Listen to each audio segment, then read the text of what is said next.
okay if I tag you in it? Absolutely.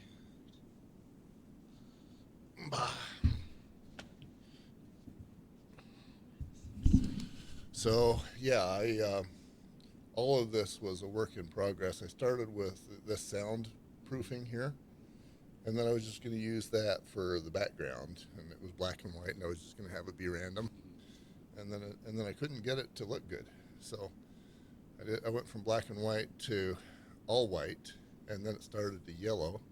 So I did the curtains, and that resulted in these hospital curtain things. And then I just went to Home Depot and got the galvanized for the lighting. And then my buddy told me that in addition to the sound treatment here, I needed it on the floor and ceiling, so I added that. Oh, yeah, the sound. Yeah. And then I had those microphones, which a guy told me were good, and they are. They're very Yeah. good, decent microphones. Are they gonna pick up on me going? Nope. Okay. And and then I went to a podcaster conference and got introduced to this one, and this is just candy. It just makes my voice sound a lot deeper and richer. That's what we want. Yes.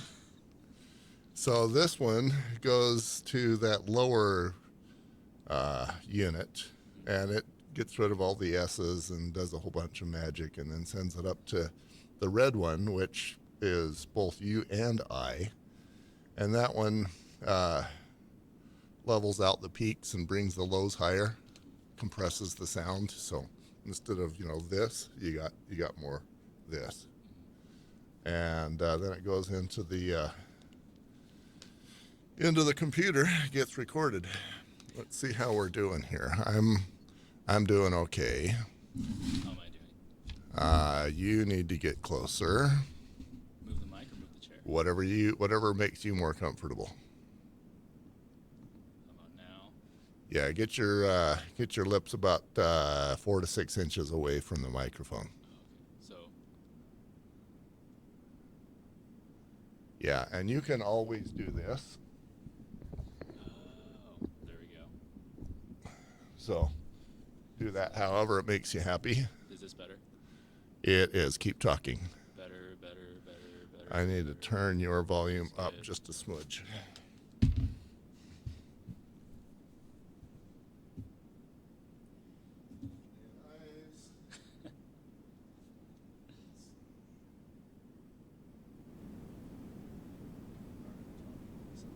All right. How does this sound? Nice. Let's hear how it sounds. Sound good.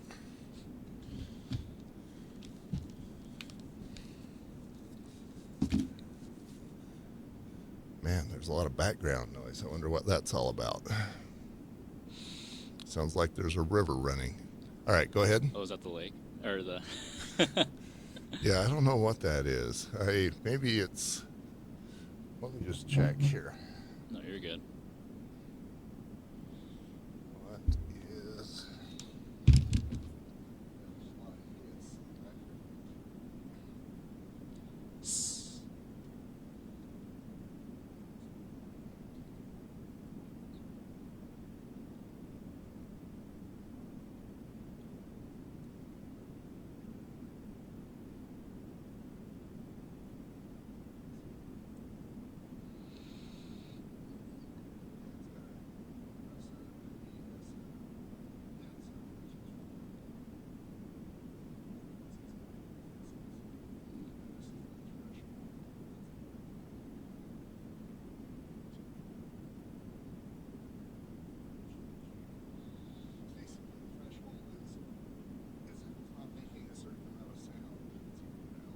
Oh, gotcha. Man, all the audio stuff. Yeah. It's a science. Oh, it's. That didn't help.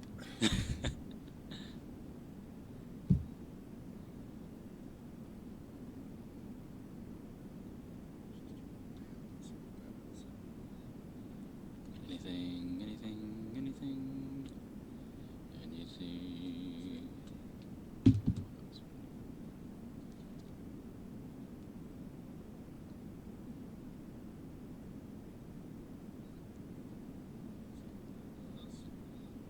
Anything, anything, anything, anything.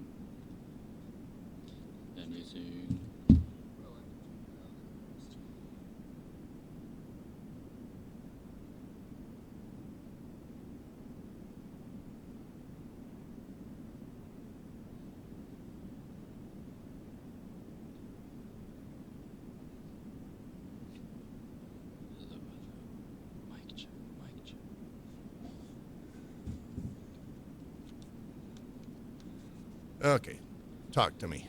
Is that any better? Yeah, you're still a little light.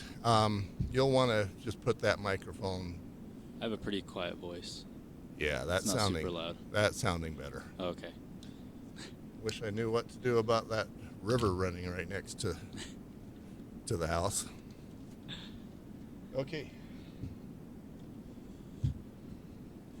Enrique, tell me your last name. Kawa.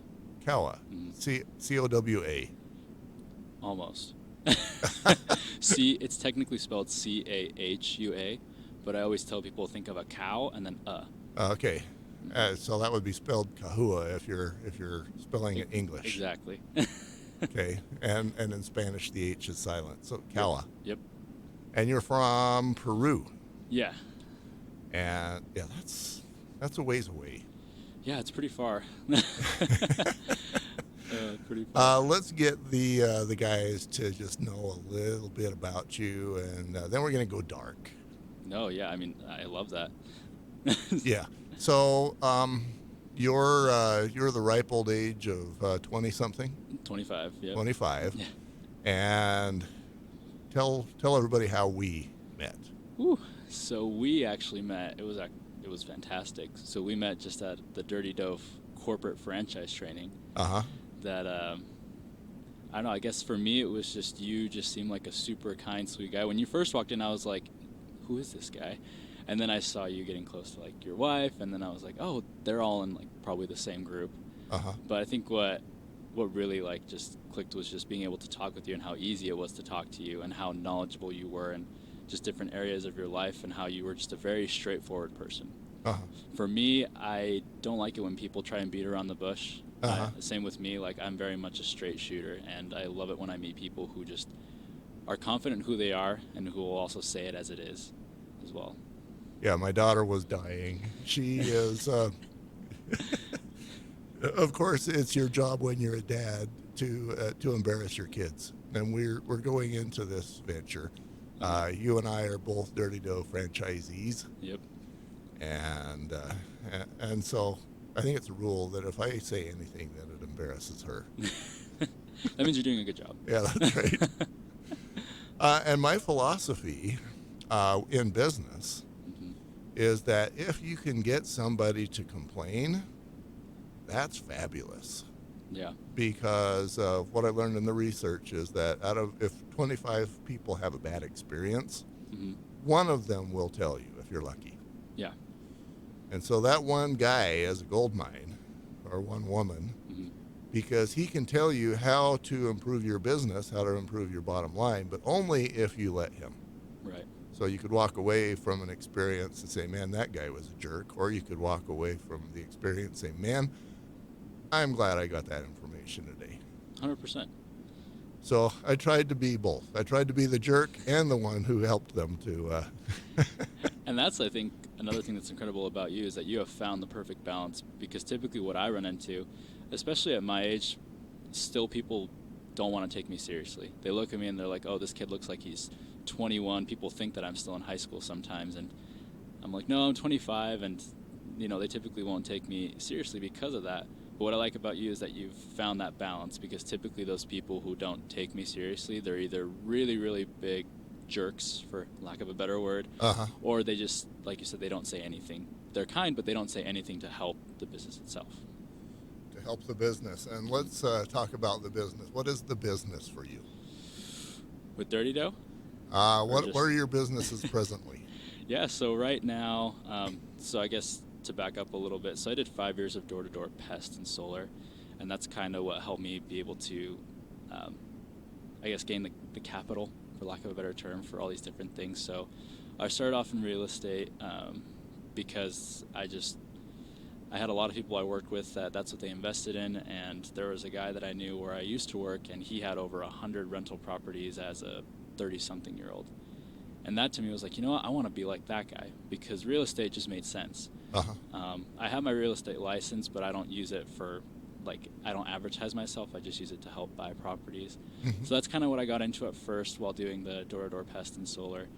Got rental properties, just individual, and then just barely I invested into a apartment complex over in Texas with the help of a couple of friends.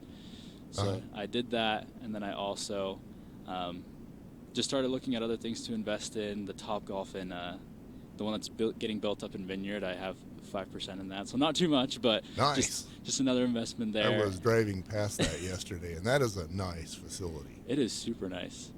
I think at the end it was like about 25 million. Uh-huh. I think was the overall cost to build all that. Dang. So, and it's right next to the Dirty Dough, which is fantastic. So I can just take clients to go golf, and then we'll go get cookies right afterwards. Too bad you don't own that facility. I know. Too bad I don't own that one. I would have been great.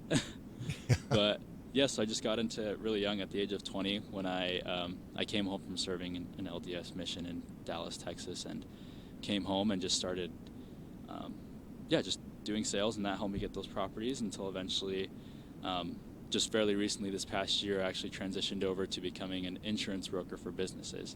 Uh-huh. What I love about that job is it's a lot more relaxed. I feel like it's my first real job, is what I call it.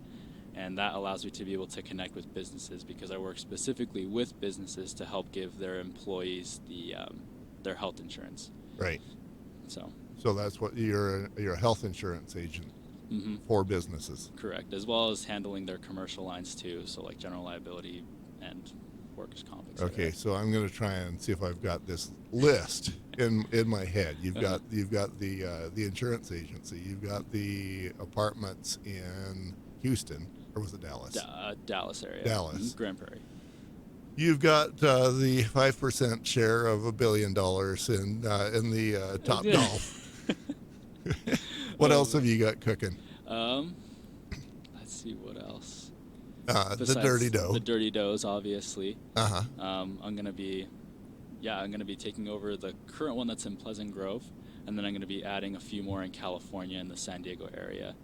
Reason why I chose San Diego is I love the beach. I've always been, I guess, a beach bum at heart. All my cousins grew up in San Diego, so I'm really familiar with that area because of them, and I just love the water. I love hearing it. I love seeing it. It just brings sort of a calming presence. Yeah, I totally get that. We're in a studio in my home with a view of some water.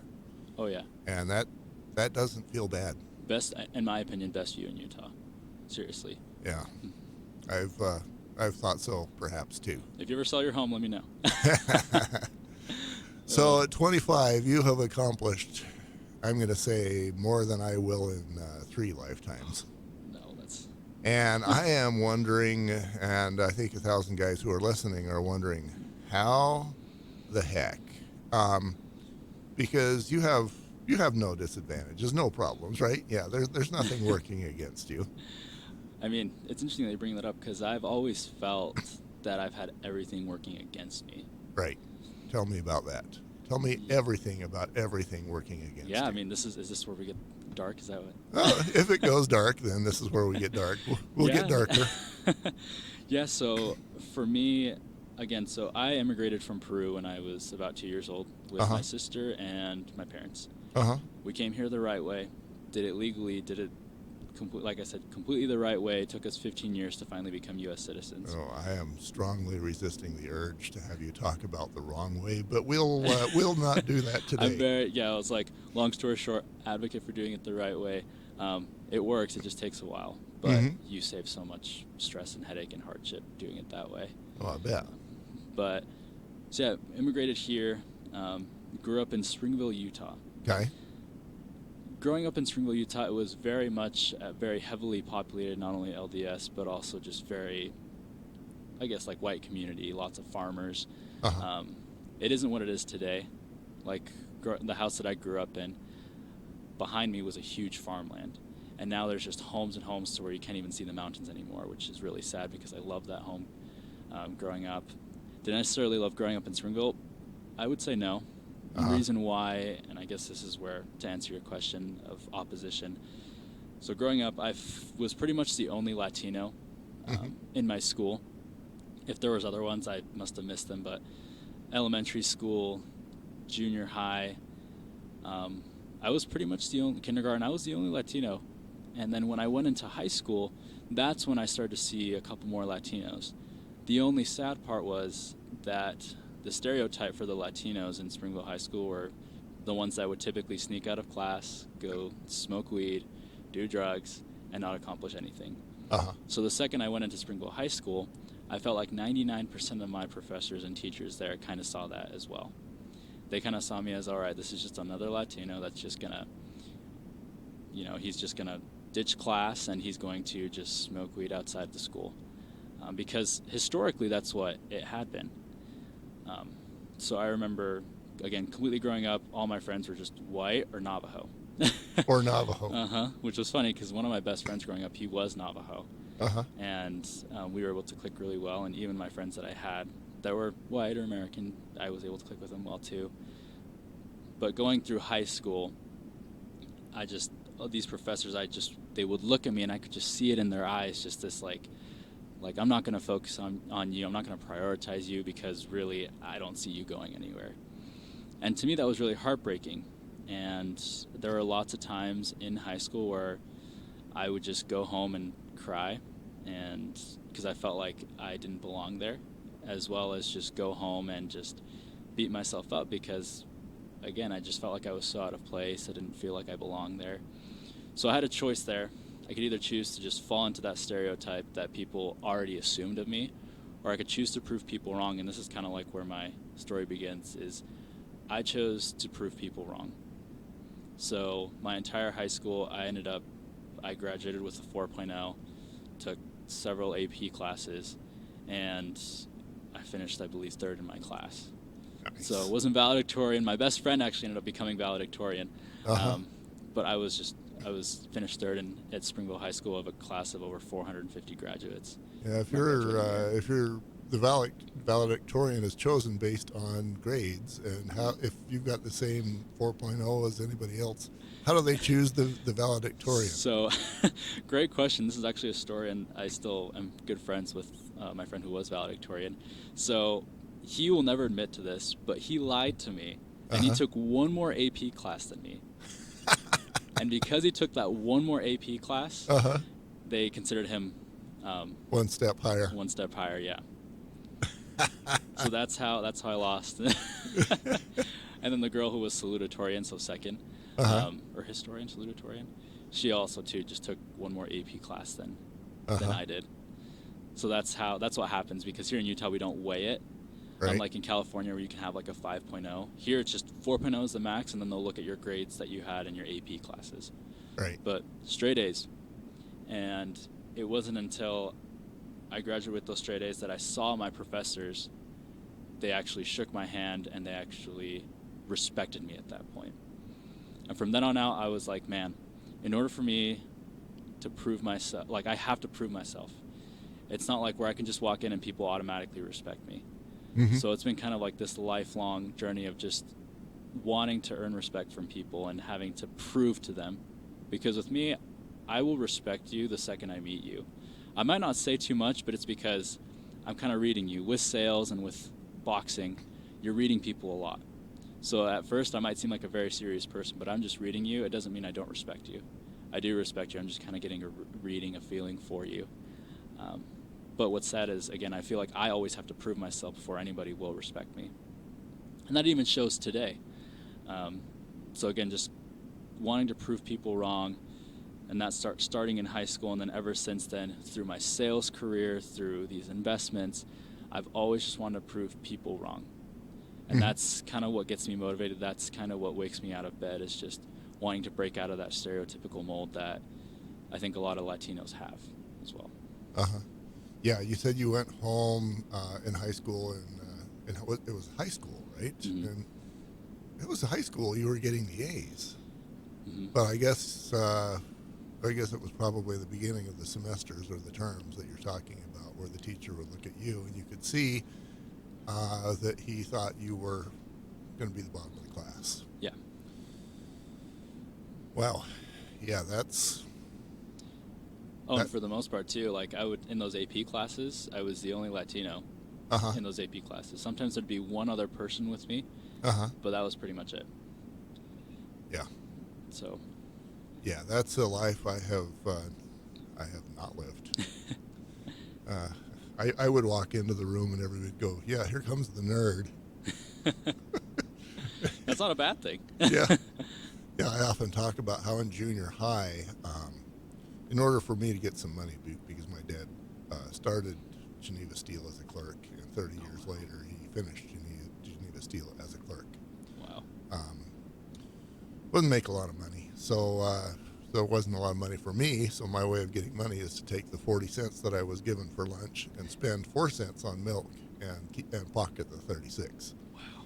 As a result, I got skinny. And you could actually, there was a photograph that was taken that was put in the school newspaper where you could count my ribs in the newspaper picture. Wow. And yeah, I was skinny. So, Jeez. so as a result, there was some bullying, etc. So that was my life in junior high. High school got a little better. I ended up eating 2 lunches sometimes. That helped. Nice. But yeah, definitely on the chess club. I was that guy. Hey, I won in 2nd grade. I won the chess tournament at my school. Nice. 2nd grade, though. In 4th grade, I graduated from checkers to chess. Nice. I thought checkers was the bomb. And then I became the chess nerd.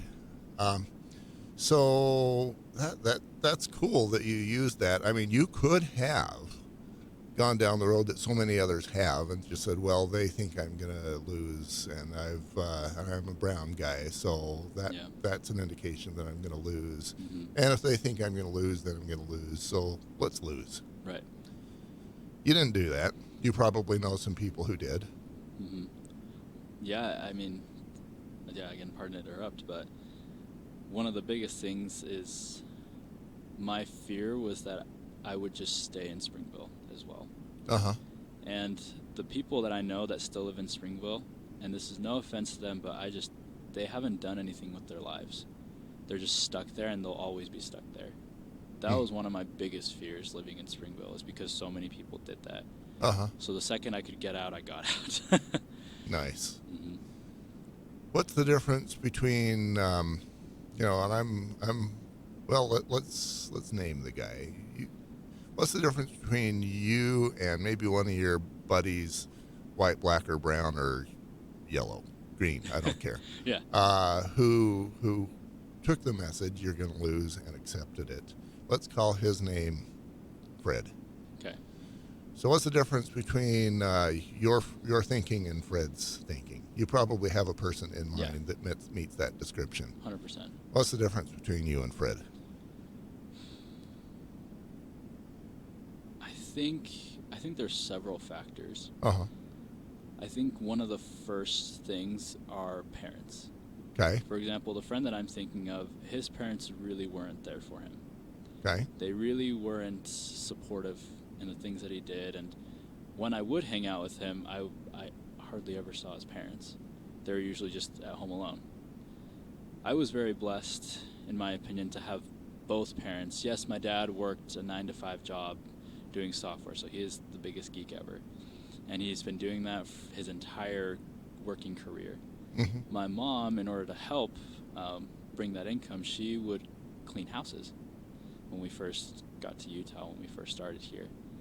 So I didn't really see my parents a lot growing up because they were just both working, and I'm not upset at that at all. In fact, I respect them for doing that, and I appreciate that because of their hard work, they were able to provide a future for me that is a million times better than whatever it could have been in Peru. Mm-hmm. But they were always supportive of me. If I wanted to try something new, it didn't matter what the cost was. For example, when I wanted to learn how to play the drums, we couldn't afford a drum set. We couldn't afford anything to do with drums, but I could get some drumsticks and some lessons. Lessons with drumsticks. Exactly. That is awesome. Exactly. That's all we could afford at the time. And so I started doing that. And then when they would see that I was enjoying it, they saw that, hey, he actually is pretty good at this. So I played the drums too. Then they would work, and I loved them for it. They would work extra hard so that way they could get me the thing that I needed next. So I know my parents for Christmas, it was the only Christmas gift I got, which was totally fine. They got me a drum kit. Nice. So that way I could practice at home instead of having to just go to my lessons and then just have to practice there. But I know that for them that hurt financially a lot, but they saw that I was enjoying it and they wanted to be supportive of it. And that goes with everything, including soccer, football, chess, everything that I was involved in, they were always supportive of. My friend's parents weren't. They were hardly ever there. In fact, he would often come over to our house to eat dinner because we would actually eat dinner as a family. Dang. And which is something that I also really respect and love about my parents, is that they would make the time to all sit together. So parents, I think having that structure at home was a critical part in, I think, what made me and him so different. That was one thing. And then two, I think it was also just the mindset as well. While he wanted to go and just go play sports and have fun, I was very much the one that was saying, hey, I need to finish my homework first before I can go and do anything fun. And that's because, again, my parents, they were kind, but they were also very strict. And by strict, I mean school-wise. So they would always say, get your homework done first, and then you can go do whatever you want. In high school, I didn't have a curfew, and that's because of the grades that I got. Right. And that's how our system worked. My friend, on the other hand, he didn't have any sort of rules, no discipline whatsoever, because his parents were always gone. So he could just kind of do whatever he wanted to. Were his parents gone because they were working, or gone because they were playing bingo, or what did gone It was a mean? mixture of both. For example, the friend that I'm thinking of, the dad had a really big gambling problem. So he would oftentimes leave to go outside of the state of Utah, because in Utah you can't gamble. Right. So he would just travel for work. He'd call it work.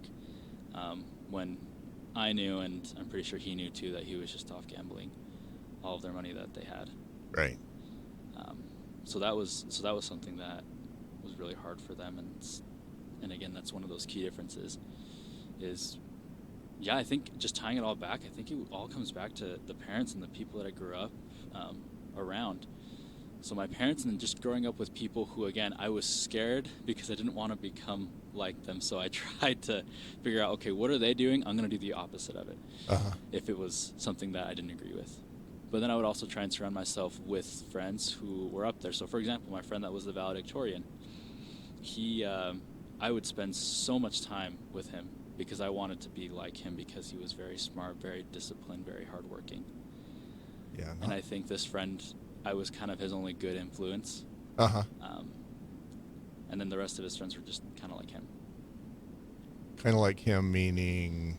No rules, no discipline, parents who necessarily just weren't there.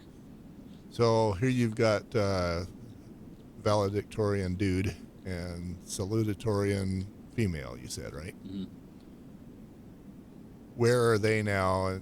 What about I hate to say that word, salutatorian. That just twists my tongue in half to say that. How much do you, yeah, runner-up, let's do that.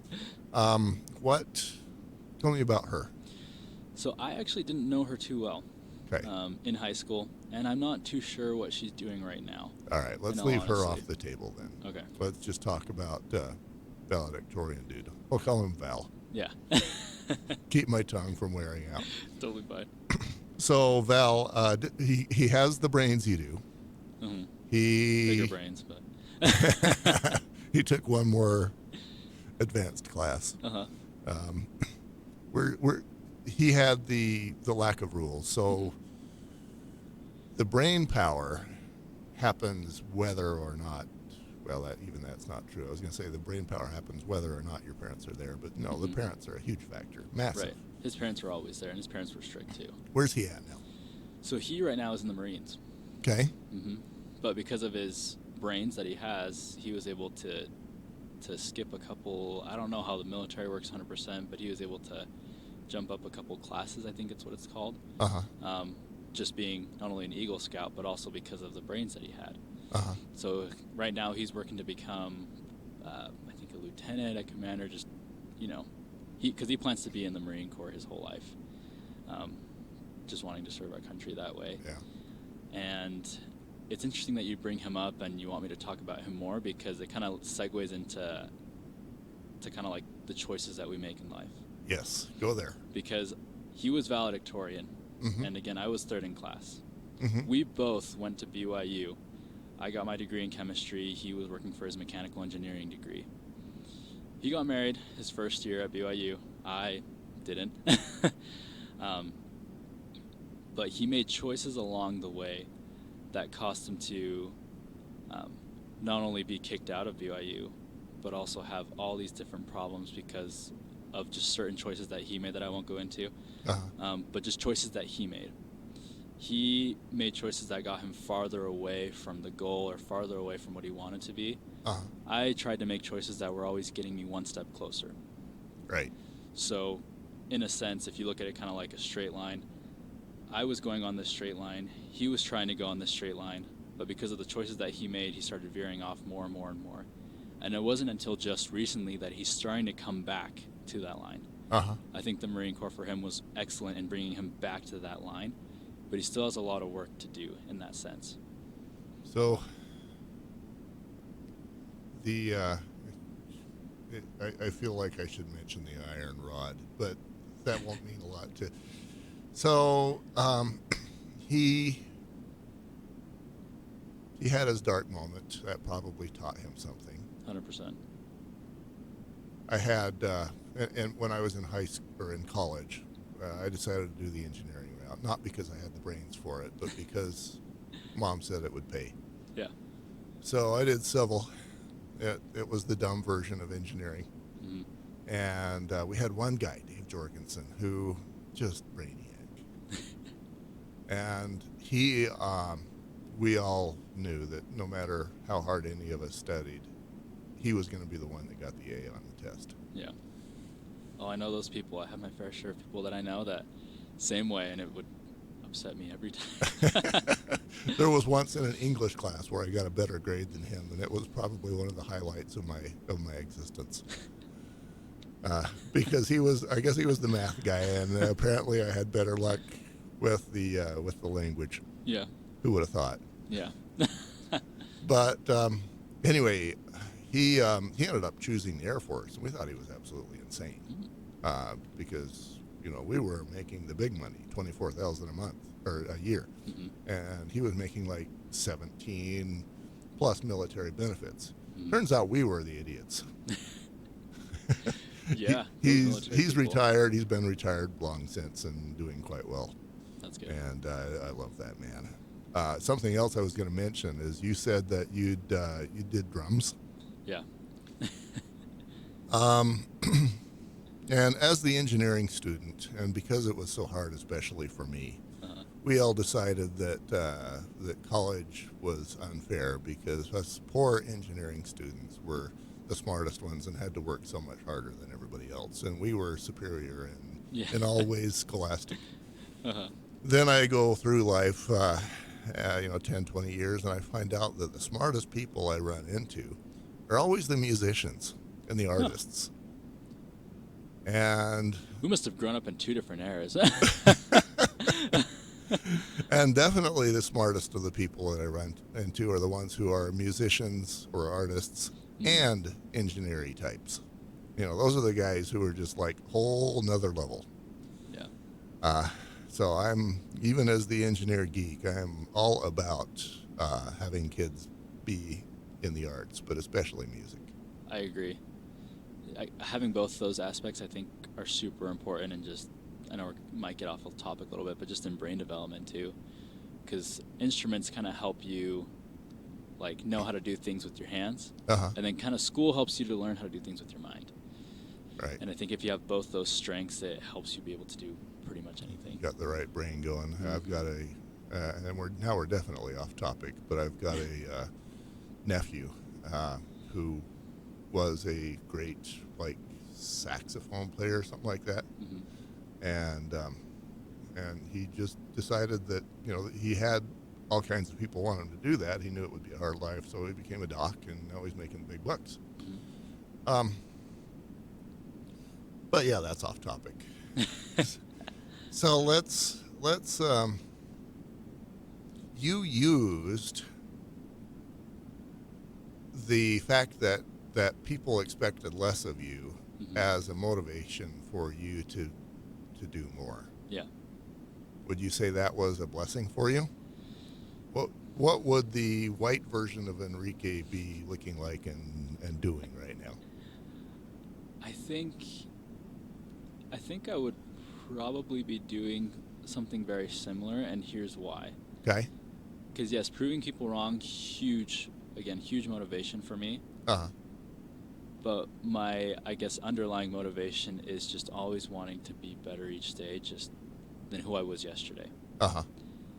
And that to me has also helped me immensely in life, because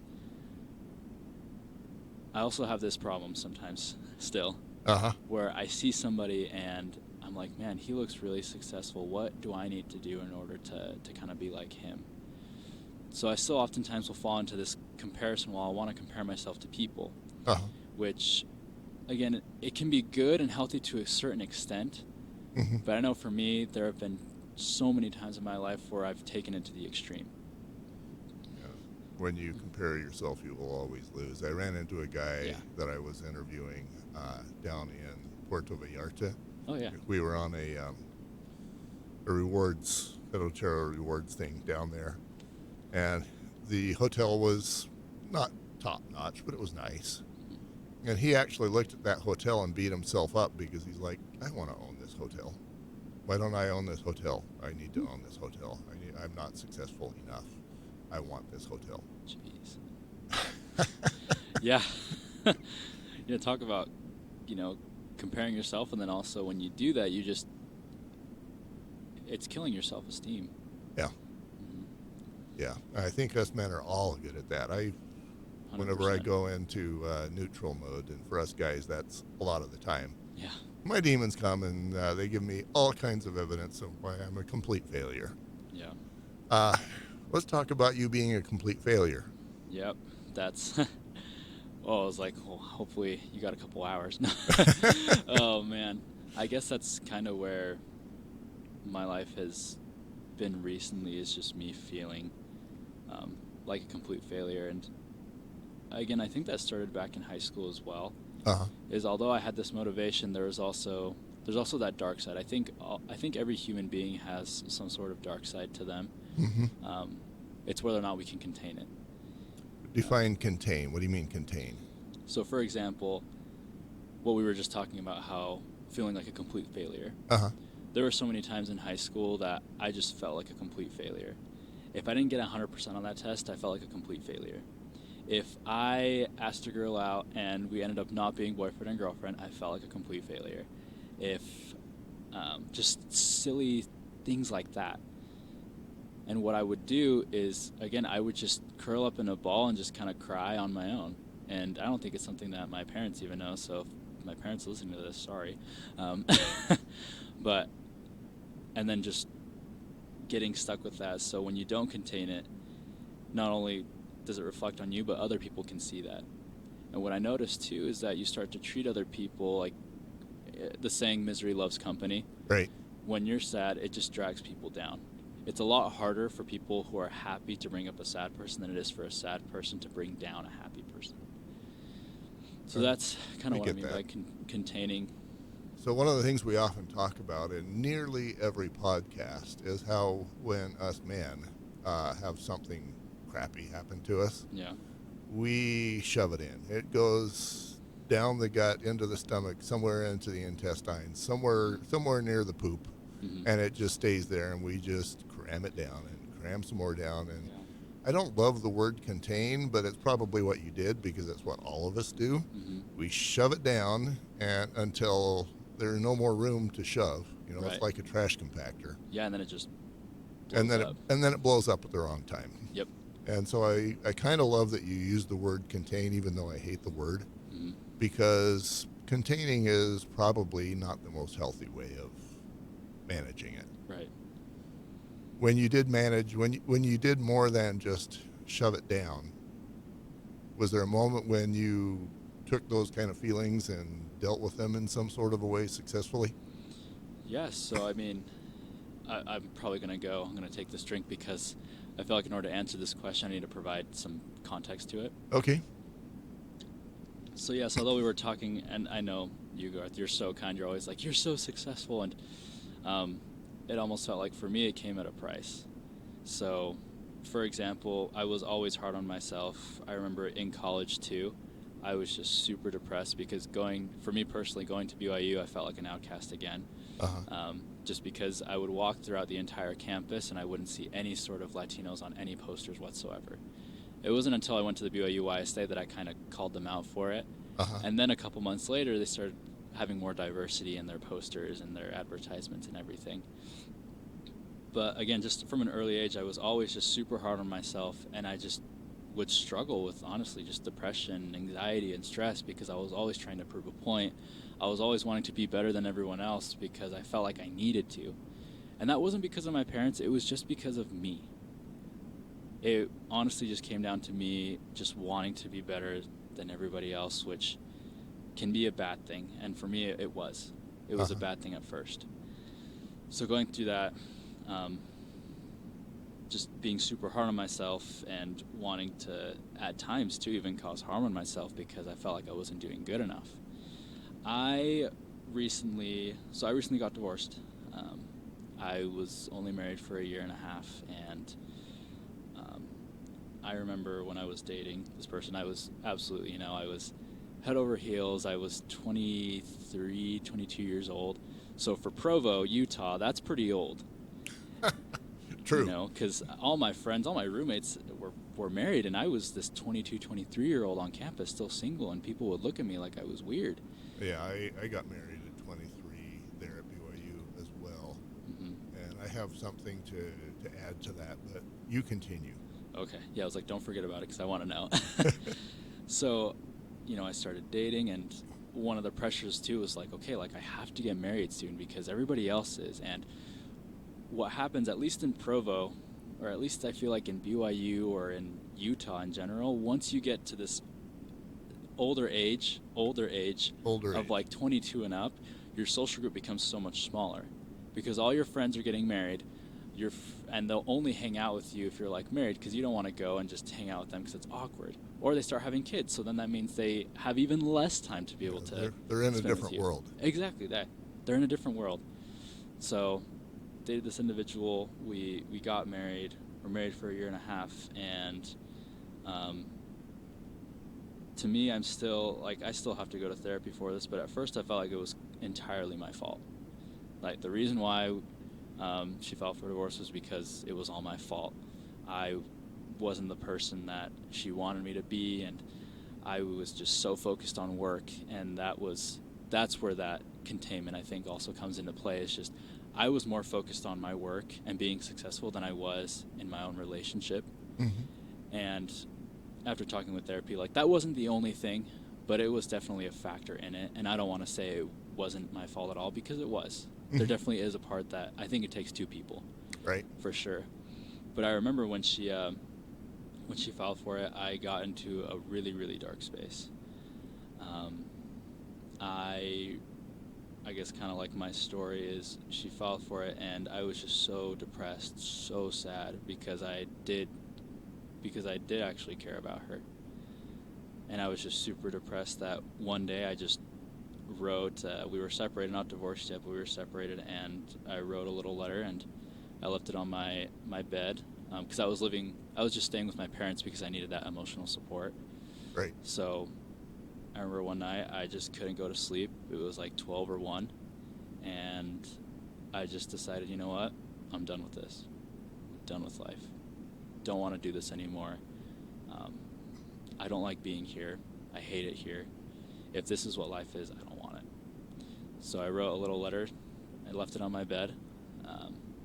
The only thing it said was, "Thank you guys for everything," and that was addressing that to my parents.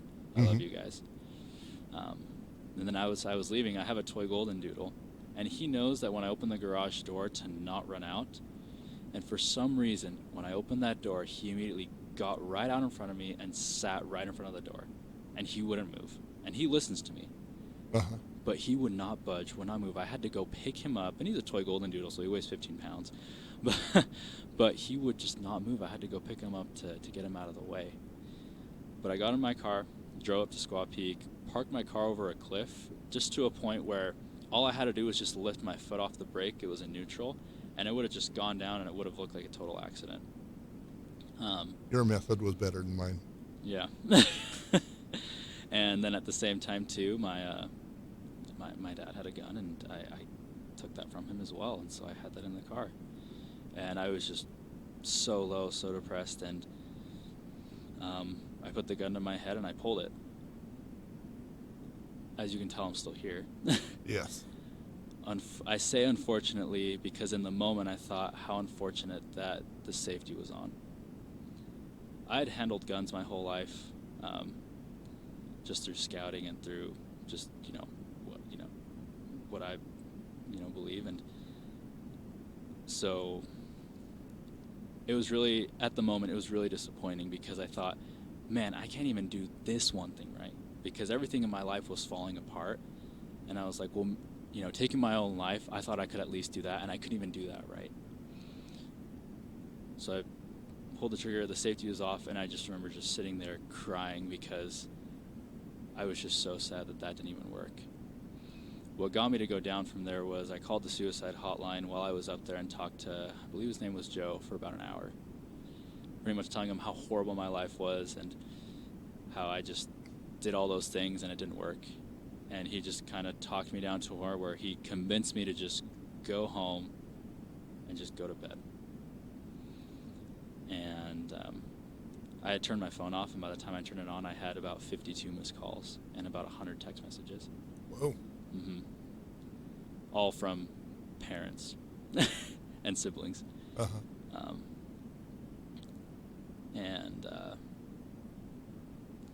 So I needed to figure out what to do. My parents ended up calling the suicide hotline as well, and so these individuals came to my parents' house and they sat down and talked with me. I really didn't get too much out of it, but what I did get out was that it seemed like my parents cared about me. And then it wasn't until I talked with my mom one-on-one, because my mother's mother, she passed away several years ago, but she was murdered in Peru. And the way that she was killed was very, very dark, and I won't go into that, but it was her sister that was the one, my mom's sister, that hired somebody to kill their mom. Oh, wow. Because in Peru, just people are so poor down there that they'll literally do anything. So my mom told me that, because I would tell my mom, like, look, you really wouldn't miss me if I was gone. If anything, I'm just a burden to you guys. And she's like, look, when my mom passed away, like, you might not have seen it, but I still cry at night because I would call her every single night. For me to not be able to call her every night has been the hardest thing ever. So don't you dare think for 1 minute that if you were gone, that I wouldn't be feeling the exact same thing for you. Like, I'd want to be talking to you every night like I do. And so that was kind of an eye-opener, and so I needed to figure out, and again, long answer to your question on how did you overcome this. What I ended up doing is, getting help for sure. Mm-hmm. So my parents helped me go into, just get some help through a therapist, which I still go to, and then also just having that family support. Every time that I have felt sad or just depressed, there always seems to be a friend or family that just knows and will text me or call me out of the blue. And it wasn't until, again, a couple months ago that my divorce was finalized. Mm-hmm.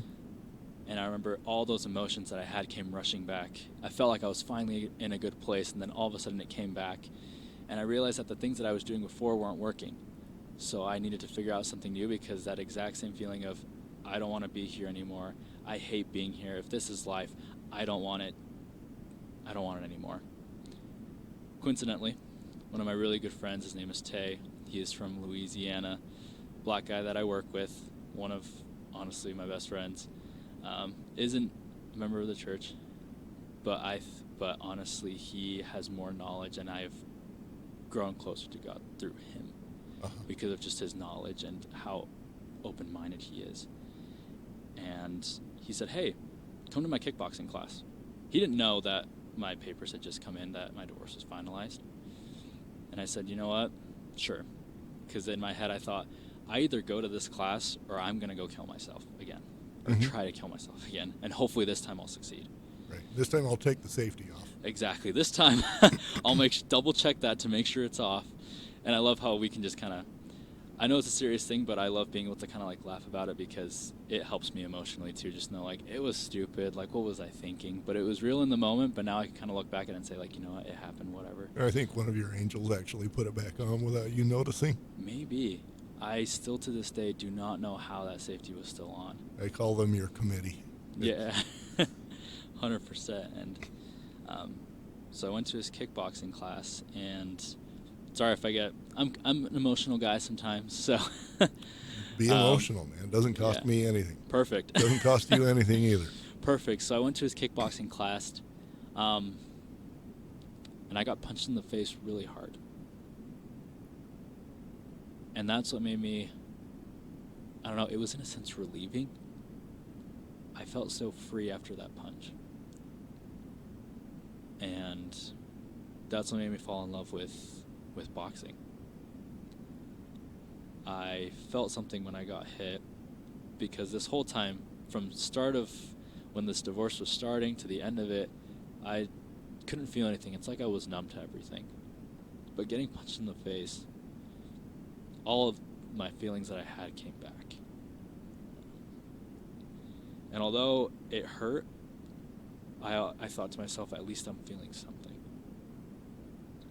And then my coach, now he's my coach, and now I have a full team. You know, for boxing, I'm in the USA Amateur Boxing League. 4 fights in, 4 fights won. Nice. Of course, you get your 4.0 in boxing too. Exactly. But he told me something that, and it was actually, it was from my personal trainer several years ago that didn't make sense until that event happened. So her name is Crystal Gordon. She was my personal trainer in my early 20s, and she said, you know, I feel like, and she was an MMA fighter. Like, she would just do MMA fights locally, and she told me, Enrique, I think everybody in their life deserves to get punched in the face physically. Deserves. Mm-hmm. And needs to be punched in the face. And I was like, well, that's weird. Why? And she said, because I feel like if we all knew what it felt like to get punched in the face, that we would all understand each other a lot better, and we would be more compassionate towards one another and try and be kinder to one another if we all knew what it felt like to get punched in the face. And I'm guessing she said that because she knows that we're all getting punched in the face routinely. Exactly. So for me, my heavy punch to the face that took me down was my divorce. And I didn't think I could get back up from it. And again, it still hasn't been too long since all these events happened, but every single day I've been able to get out of bed and not feel depressed, not feel as anxious. Stressed a little bit, but yeah, that's fine. It's good to feel stressed because it means you're alive. Yeah, that's true. But being able to just look at life and look forward to every single day now, because now I train twice a day. I go exercise in the morning at 6 a.m. for a couple hours, work, and then I have my boxing training at night for 2 to 3 hours. So punching in the face and getting punched in the face are both therapeutic. 100%. I honestly would recommend anybody who is feeling super, super depressed, go to a boxing class, go to a jiu-jitsu class, go to a kickboxing class, whatever it is, go to something that involves your body and just get hit once. Here's why I think you're getting a 4.0 and being Enrique, and I got a 2.99. That was what I got out of college. You know, I couldn't get a 3.0. I ended up with a 2.99, and I'm like, yeah, that's my life. Yeah. I had that moment a few months into my first marriage where I was like, this sucks. This is not working. I totally don't want to do this. There's nothing in it for me. She had decided that she was going to, in her words, make me her dad, and she hated her dad. So she was going to punish her dad by punishing me. Yeah. And that was apparently therapeutic for her. I didn't enjoy it so much. Who would? Yeah. But I stuck with it. long enough, for 18 years, long enough to have 3 kids. And then it was too much. And as I go back, I'm like, it would have been wise for me to have gotten the divorce 6 months in rather than 18 months or 18 years in, because there were a lot more casualties after 18 years. And the only reason I didn't was because I didn't have the cojones to do it. So, yeah, I get that anybody who's going through a divorce, especially after a few months, is going to consider themselves to have lost. Yeah. At the same time, if it's a good decision, then it's a good decision. Yeah. So, yeah, I understand where you're coming from there. And you know that I had, and I don't necessarily want to repeat this story in every one of my podcasts, but yeah, I was actually planning my own suicide in that same canyon. Only I was going to do it on the main road and just drive into the river. It's a really great canyon, I don't know what Pro was thinking, but... But you doing that on the Squaw Peak Road, yeah, that was a better choice because there's a lot more verticality there. And yeah, I'm giving you a 4.0 for your choice of how to die. Man, that is really, really dark. Yeah. I'm sure there will be any number of people that want to crucify me for saying something like that. But bottom line for you and me is we didn't. Right. It didn't happen, and from my point of view, my life could not be better. Yeah. Now that a number of things have changed, and I look at you and I see a light. I see not only a dude who has, top golf going, top being the key word, and the Dirty Does, and that Pleasant Grove is going to be a challenge because you took a small crappy store in a crappy location, and PG is not exactly Moneyville, but I'm sure you're going to turn it into awesomeness. Yeah. And then you got the rest of your ventures, and I'm like 25. I the only thing I'd accumulated at 25 was a garbage can full of diapers. So, yeah, I see a man who's got it. And the rest of us, as we look at you, we see a man who's got it, who we assume, erroneously always, that you've got zero issues and that life is just easy breezy for you. Oof. Yeah, I was going to say, I might put up a good front, but there are still those days where, again, those emotions they come rushing back, thinking of what could I have done different? Like, what was wrong with me? Why am I not this perfect human being? But at least now I know whenever those feelings come back, for me, I can go and hit the bag. You can go and hit the bag. You've talked me into getting one of those. I was in, Dick's a couple of months back, and I saw those standing bags that you could kick or punch or whatever. Oh, there you go. I punched it once, and I thought, ooh, that felt good. I thought it might, be hard on my knuckles or whatever. It just felt good. See? Yeah. So now I'm going to go buy one of those things and put it over in that corner in this room. Put it in the man cave. Yeah. That's right. We're in the man cave. There's plenty of man cave space. It's going in. Yes, and if you ever want me to come and if you want to spar, or if you just want some drills that I can put you through, I'd love to do that. I'm afraid you'll punch me in the face. Have you ever been punched in the face before? I'm going to say no-ish, because if it happened, it was a fight in junior high. Okay. Where I ended up pretty bloody, and I definitely lost. But, junior high, there's not that much punching that's really going on. It was probably a 10-pound hit. Well, there's a first time for everything. So I kid you not, get hit in the face, and you'll be like, wow. Change your world. It'll change your world. It changed how I viewed the world too.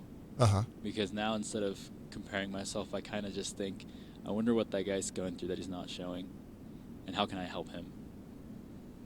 It's also a metaphor. I'm just thinking that you get punched in the face, and that sucked. It was unpleasant, but you're still alive. Yeah. You're still standing. Exactly. You're still fighting. Exactly. My nose might be crooked now, but you know? No, I'm looking no, it at really your is. nose. Like, if you see it, it's not straight. It's like crooked. Yeah. Because of too many hits there. Yeah, just makes you more sexy, more rugged. Oh, gosh, I hope so. I love that metaphor. And, it doesn't matter how hard somebody hits you in the face. Mm-hmm. Here's how much of a nerd I am. Bring it. I've got the VR that we walked past. Uh-huh. And one of my favorite games is the boxing game that I have. Oh, yeah. And I can actually, that's a workout, man. I can actually be sweating all the way across my chest and back to where every part of my chest and back is wet. It is a good workout. And it's so good for you. Such a good workout. But that's my version of boxing thus far. I certainly know how to beat a computer. What was your darkest of all the stuff you told me about and the stuff you haven't? What was your single darkest day? I would have to say it was a tie between when my ex-wife texted me pretty much like a letter saying that she was going to file for divorce and that she didn't want to be with me anymore. As well as texted you. Nice. Yep. And then the second was when it was finalized. And then I would say my third that just recently happened was when I received an email from an LDS bishop requesting a cancellation of sealing, which for those that don't know, in the LDS religion, and a sealing is where we believe that instead of till death do you part, it's for the eternities. Forever. It's forever. And to me, the earthly divorce was earthly divorce.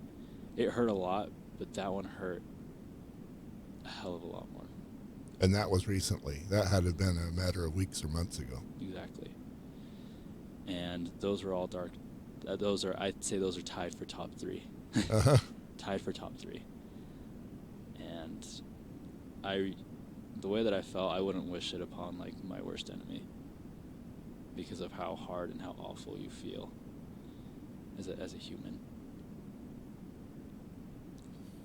My next question doesn't work well with that one, but I'm going to roll with it anyway. Yeah, that's what. Hey, boxing, roll with the punches. The question is, how did your worst, darkest moment become a blessing to you? And my first thought, I should just let you answer the question, but I want to buffer it for you because that was a very recent dark moment, and you haven't had time, I believe, for it to be a blessing for you. That said, I'm still going to ask the question. Yeah. You pick one of those three moments, and if it was the last one, then it's the last one. Mm-hmm. But how was it a blessing to you? So all three of them have been, including the most recent one. Mm-hmm. And not in the sense that not in the sense that I get to get away from her, because it's like I still care about her, I still love her as a person, and it was more the blessing that came was I can now help people people who have gone through this. I can now help them. What I've kind of noticed in my life is I feel like I've had so many punches thrown in my life, but I think it's because some higher being, some higher power, some karma in the universe wants me to be able to connect with people and help them. And I think that's why for me, and you can correct me if I'm wrong, but it's just so easy for me to talk to people, is because I want to know what they're going through and how I can help them. Because for me, it always upset me when I would tell somebody what I'm going through, and they're like, "Yeah, I've never been through that before, but I feel for you." Because I'm like, "No, you don't. You don't know what I'm going through. Why would you even say that?" It would upset me at first. But when I talk to people, like for example, you, Garth, you've been through, a divorce, and you've been through that. So when you told me, I understand how you're feeling, I actually can believe that. And I can connect with you on such a higher level. And so for me, it's been a blessing in the sense that now I can connect to more people. Now I can help more people because of the things that I've been through. Like, for example, I now bring so many friends and so many people who are going through hard things. I just bring them boxing. I'm like, hey, all that anger that you're feeling, all that sadness that you're feeling, let's go box and let's go punch the bag. And if you want to, you can punch me because I can take it. Like, punch me in the face, I'll punch you in the face, and then tell me how you're feeling afterwards. And all the friends that I've taken since, they said the same thing. They're like, I didn't realize what like pain was until like I got hit in the liver. Right? I didn't know what pain was until I got punched in the face and like my brain was spinning. Uh-huh. They're like, but I felt like I was me again. I love that analogy. I think you've sold 1 million guys on boxing and jiu-jitsu. I know. I really need to like, get paid for this, but no, you totally do. I love yeah. I'm not in it for the money. I just want to be able to help people. Yeah, for sure. And I believe, and I'm the same. I have the same set of beliefs that you do, at least the same religion. Mm-hmm. But I believe that it's about who we create of ourselves. Yeah. And to elaborate a little bit on that one, let's say I'm the guy who says that my job is going to Wendover and gambling. Mm-hmm. I'm that guy, and I'm spending money that the family needs for food. That's what I've created of myself today. Mm-hmm. That guy's not going to want to hang out with Jesus. He's going to be extremely uncomfortable. He's going to want to hang out in the place where you can go to Wendover and gamble. Mm-hmm. I think the guys who want to hang out with God, with Christ, are the ones who have learned how to serve. Mm-hmm. And who have a light like his. Mm-hmm. And who, when Christ says, come hang out with me, they're going, yeah, I want to do that. Yeah. And so I can see now that you've described it that way, that, yeah, you've taken all those beatings so that you can be that light, the lighthouse. I love the analogy of a lighthouse because it doesn't generate the light, but it reflects it. Yeah. And it makes a massive difference for, the ships that are out there. So you're the lighthouse. No, I really appreciate you saying that because I've always felt like the dark house. And even like, again, full disclosure, because this is raw, right? Right. Yes. Raw, full disclosure, raw, like, I haven't, gone to church in years, and I'm in a point right now, like, spiritually, where I'm like, is there a God? Is there, like, mm-hmm. a Jesus Christ? And, but whenever I get backed into a corner and somebody's just wailing on me, just wailing, and everything starts to hurt, those are the times where I feel like there has to be a God. Mm-hmm. There has to be. Because then immediately afterwards, I figure out a way to get out of it, whether I, throw a punch in or whether I pivot out or push them out. Like there has to be some sort of higher being, and I'm still trying to figure that out.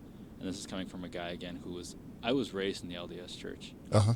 Raised, served a mission, did everything that you were supposed to, but just along the road, just kind of lost my faith in it. And what I'm trying to do now is I'm trying to come back, and just hearing, again, like, just the words that you say, like, I feel something, and I'm not 100% sure what it is. I think I have an idea of what it is, but I'm not the guy that just feels something and then lets it go. If I feel something, I'm going to go and try and figure out what it was that made me feel that way. Right. As well. So thank you for saying that with power. That's you. It came to you. You received it. You accepted it. You're dealing with it. It's yours. I didn't do anything but sit here and yak. Let's put you in a DeLorean. Ooh, like Back to the Future DeLorean? Yes. Yes, okay. What age are you going to go back to? You get to go visit yourself.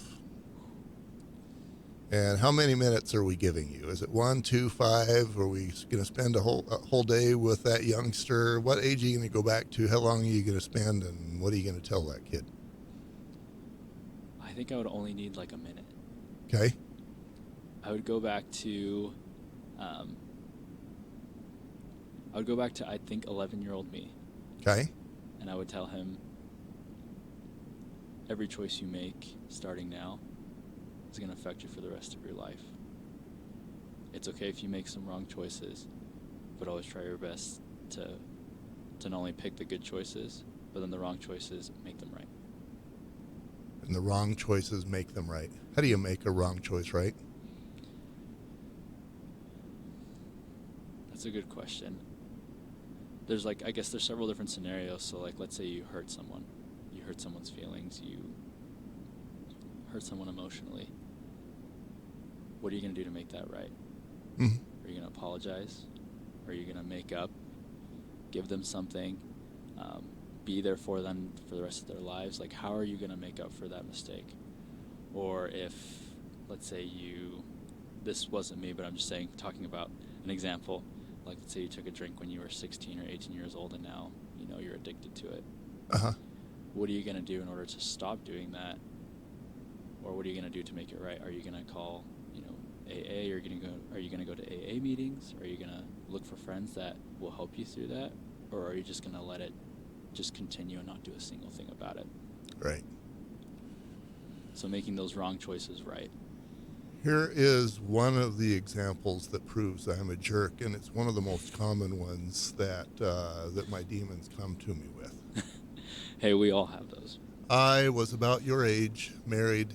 My wife at the time, her favorite hobby was to complain about people and notice what they did wrong and what they did that wasn't enough or inadequate. She would never do anything because she was so used to complaining about the way other people did things that the last thing she was going to do is something, because she figured that everybody else would then complain about the way she did it. So I took one moment to be basically her mouthpiece, and it was in a church setting, and we were talking about something that had been said in a nicer way, but I restated it in a much darker way. And what it was is, we were talking about the religion and sharing it, and something that had been said in a much nicer way is, if you believe in sharing your religion, send your son on a mission. He'll let you check that box. Oh, man. And so I said that in a much darker way in a church setting, and I did it a couple of times. And there was one lady in that Sunday school class, the only lady, who had a son on a mission. And she thought that I was actually blacklisting her. She came to me later and said, "Why do you hate me?" And it was like, I barely know you. I don't hate you. But I couldn't convince her that that was the truth. I was just repeating what my wife had said, and I was trying to gain a half a point with my wife by trying to agree with something that she had said so that it looked like we were a team. But now I was the jerk. She'd said nothing out loud. I was the jerk. And that kind of stuff, that's one of 1,000 data points. But that kind of stuff is what comes back to me. And as you talk about make it right, I can't make it right. I don't remember who that lady was. That was 30 years ago in a different city. I have no idea where she lived. I can't make that right. And I can understand why you think that. Because we're talking about a certain individual person, and everything ties to that one person itself. To me, I believe that there still is a way to make it right. If you don't know where that person is, or have no idea who that person is, the way you make it right is by just never doing it again to anyone. Like, for example, I remember, I'm pretty sure in like junior high, I think is when it was, there was this, it's interesting because it's like I was bullied on in elementary school, and then in junior high, like, there were some times where I was mean. And so there was this one kid that I thought he was gay. Mm-hmm. So when people would ask my opinion on it, I would say, I think he is, but I don't know. But apparently it got to the point where he himself like went to the principal and was super sad and like just was crying about it, crying about, you know, his feelings getting hurt, because at the time he wasn't. Only, you know, 10, 20 years later he comes out and he is. But at that time it hurt him, and that's what matters. Right. Is that it hurt his feelings in that time. And so I had to go to the principal's office, and they told me, like, look, you can't be saying this. Also, you need to go apologize to him. I talked to him, but I never had the chance to apologize, because I thought, in my opinion, like, why do I need to apologize for my opinion? Like, this is what I see. Like, you know, why do I need to apologize for this? And I have no idea where he is. I can't find him on social media. But what I can do is never, like, just assume something of someone. And I can make it so I never hurt somebody's feelings in that sense ever again. Because who knows, there might come a day where, yeah, you might run into that individual, and if you do, great, like, go say sorry to them. But most of the time, like, we don't run into these people ever again, because either we go our separate ways or they go our separate ways. But there's always a chance for us to make it right, and it's by just doing our best to never do it again, because we're not perfect. That's my way of coping with all that kind of stuff, is I used to let it make me feel bad every time. Yeah. And finally my way of managing it is to say, yeah, that sucked. I was a jerk. Look how far I've moved forward. Exactly. And the demons have relented a little bit based on that strategy. Mm-hmm. But you're right. You can just choose to be a light and move forward. Yeah. I have a set of good friends who live not too far down the street. They have a daughter. It's Thursday today? Yeah. She's getting married on Saturday. Woo. 2 days from now. And she's 21. She might be 22-ish. Yeah, she just got off a mission herself, and then found the right guy immediately for her. Hey, you know, for some people that happens. It's, again, like, I just and when I said that earlier, it's not to say that, like, if you're 20 you can't get married. The U.S. average is 30. Here in Utah, I'm pretty sure it's like 20. But yeah, I mean, there's some people who just find the right person and it ends up working. That's not to say that none of them are going to work, but yeah.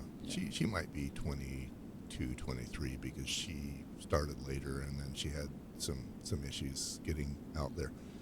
But she's full of wisdom. That's good. And one of the things she told me, is when you run into somebody, you want to treat them like they are hurting, because they probably are. That's really good. And as I run into guys, not only are they hurting, it's interesting, because there's guys like you who are hurting and vulnerable.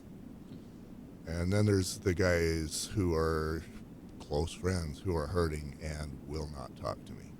Yeah. And, you know, one of them said, I could do the interview, you know, I could tell you, but then I'd have to kill you. That line. And he knows, you know, he's hurting too much to talk. And so, yeah, we're all hurting. 100%. And I mean, if you don't mind me asking, is he like similar age to you? Your friend? Same age. Yeah, I grew up with him. I think too, just because, again, like, I'm 25. You're probably 35. Yeah. So, but we grew up in different generations, right? Yes. And even my parents, for the longest time, didn't think that, like, mental illness or, like, depression, anxiety was a thing, until I showed them firsthand that, hey, it is. And I think it's just because of the way that y'all were raised. Mm-hmm. Now, in our world today, it's like we talk about depression and anxiety, I think, so much, to the point where now we have medication for it, which, you know, that's a whole nother topic that we could go into on another day. But, like, it's just talked about so much, and it's not looked down upon. Right. I feel like, at least in my parents' generation, my dad, he's 59. In his generation, it was very much like, we don't talk about, like, depression, anxiety. That's not a thing. Also, if you're going to go see, like, a psychologist, that means you're weird. Like, that's weird. Like, you don't do that. That means you're, like, crazy in the head. And I still think that a lot of this older generation, that's kind of how they look at it. totally. Yeah, we don't. Yeah, like again, I'm not. I'm not as old as you. I'm not as wise as you. You're definitely wiser. No, not even. But it's just this whole generation. They've just been taught to suppress suck it it. up. Yeah. Yeah. Rub some dirt on it. Yeah. And then when it's too much, then go develop a close relationship with Jack Daniels. Yeah. Or heroin, or beat your wife, exactly. or put a gun to your head. Yep. None of those solutions work very well. None of them work, period. Yeah. So there's a better way. And one of those better ways is to align yourself with a tribe. And that's what we're working on next. I like that, tribe. Enrique, thank you. No, thank you for having me on here. I think this is the first time I've been able to just kind of be out in the open in like a public setting.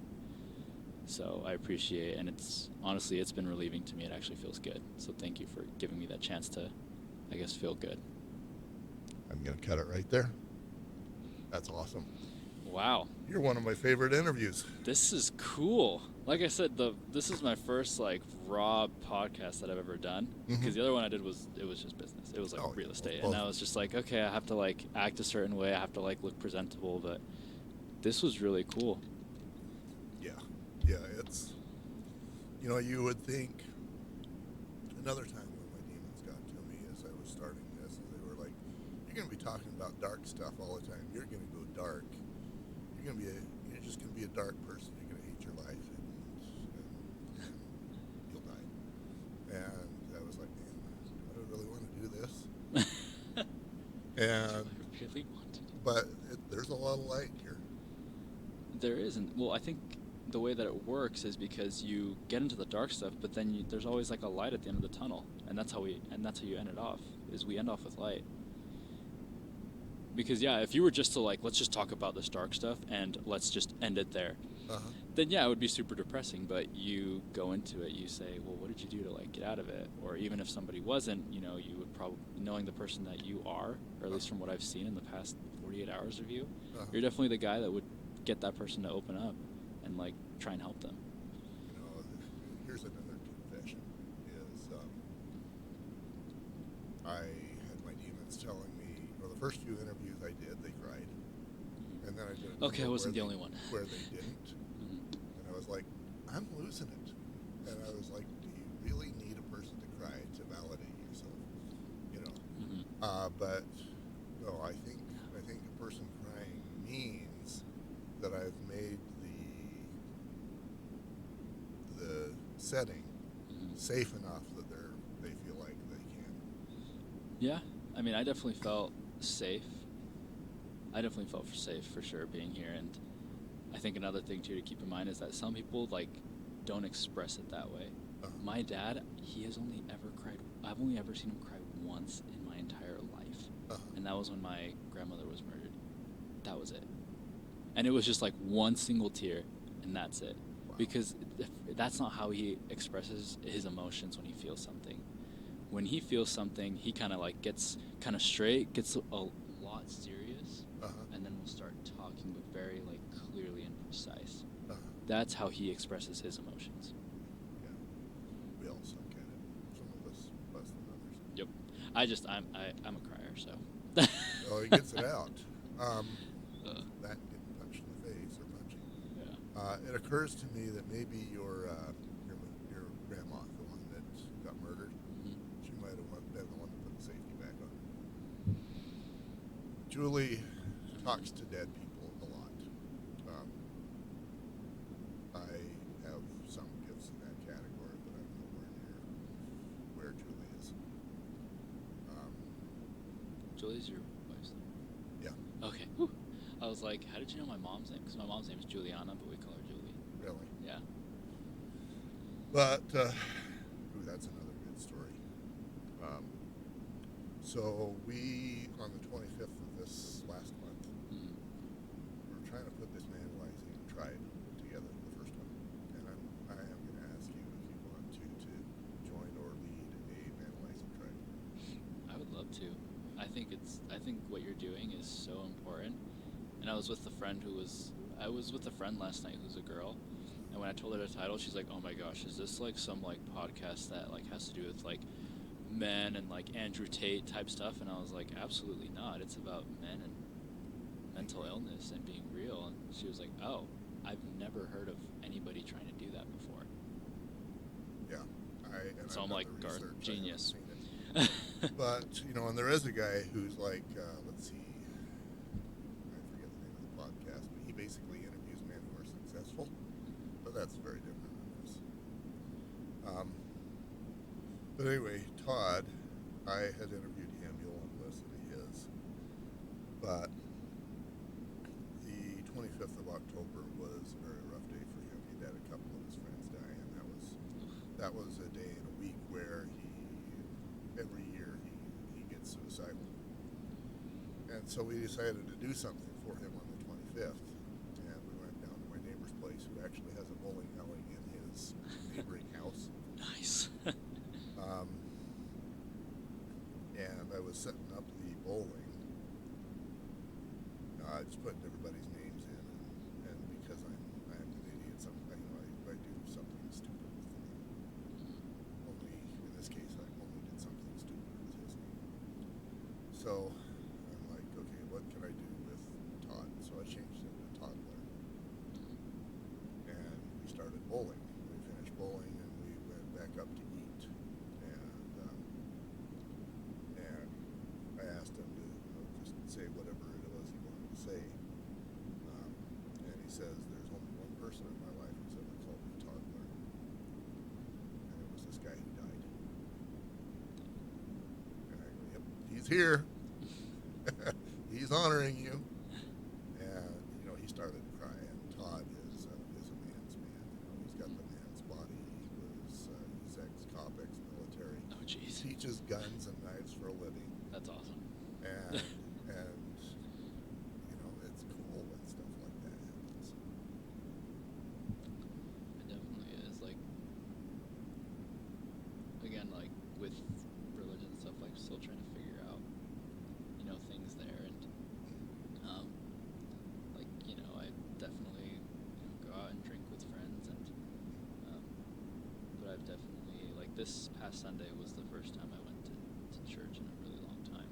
And still felt really out of place, but I just kind of decided, you know what, I'm going to come here because it's for me. Choose it for you.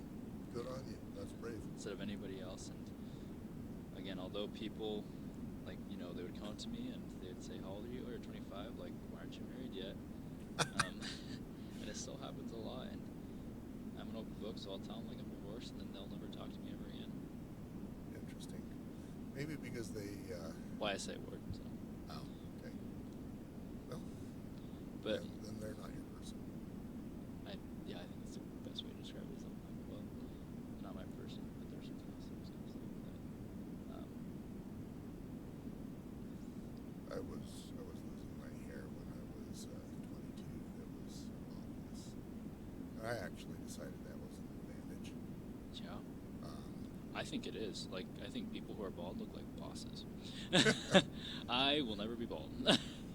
I just decided that if somebody is going to marry me because I've got great hair, that's not the person I want to marry. So it was a good strategy. It didn't work out well with wife number one, but it was probably a decent strategy. I wanted somebody who was going to marry me for me, and I definitely wasn't. She gave me all kinds of red flags, and Same I with intentionally ignored all of them. Same. Yeah, only you got out when the beginning was better.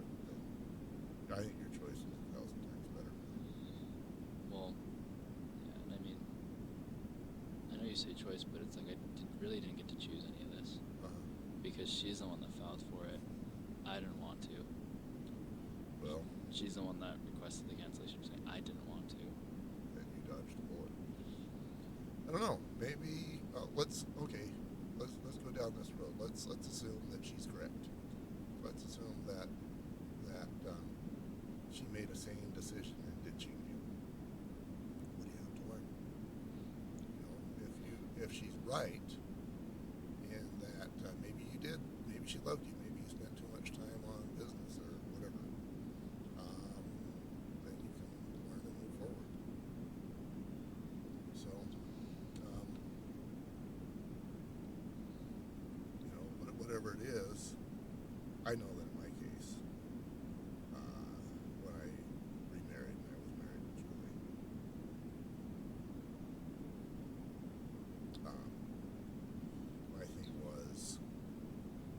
somebody asked me. There was a lady from Mexico who she thought I was awesome too. I don't know why God poured a bunch of pheromones on me for a period related to her. And all the women. You wanna share some of those pheromones? I don't think you'll have too much trouble. But here in Utah. but she asked me, why'd you marry her? Because I told her, Julie doesn't cook dinner ever. And again, she goes, well, then why did you marry her? I said, because she loves me. But really, that's I